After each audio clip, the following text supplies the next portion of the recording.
In my last short, I said perseverance of the saints was not biblical. Let me explain why.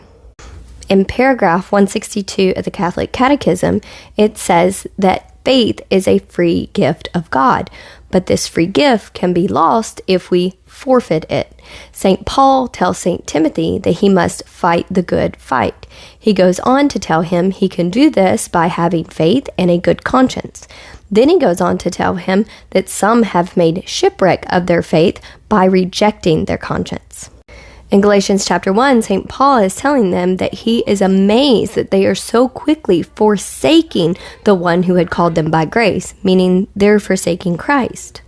He goes on to tell them that some people were perverting the gospel, and even if they hear an angel say that there's something else that is missing other than what St. Paul preached to them, that it's not true, because he tells them that what he had told them was actually a revelation given to him by God himself.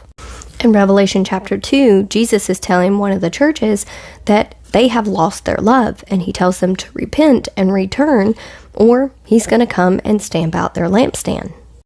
Also, in Revelation 2, he's talking to another church, and he tells them that they are going to be tested. He even goes as far as to say that the devil will throw some of them into prison, but for them to stand firm. And those who stand firm and persevere unto the end, those are the ones he will give the crown of life to. He goes on to tell the next church that they need to hold fast to the crown that they already have, or else someone could take it away from them. In Matthew chapter 25, Jesus is telling them the parable of the talents. He talks about how each servant gets a different talent, and whatever they did with that talent is what he paid them for. But those servants that did nothing with their talent, he took them away, and he gave them to somebody else. One of the most common objections that I hear is where it says in the Bible that no one can snatch us out of God's hands. Now, this is completely true. No one has the power to take us away from God, meaning if we are serving and obeying God and staying with Him, then He will not allow anyone to take us away from Him. But that leaves the open ability that we could walk away from Him.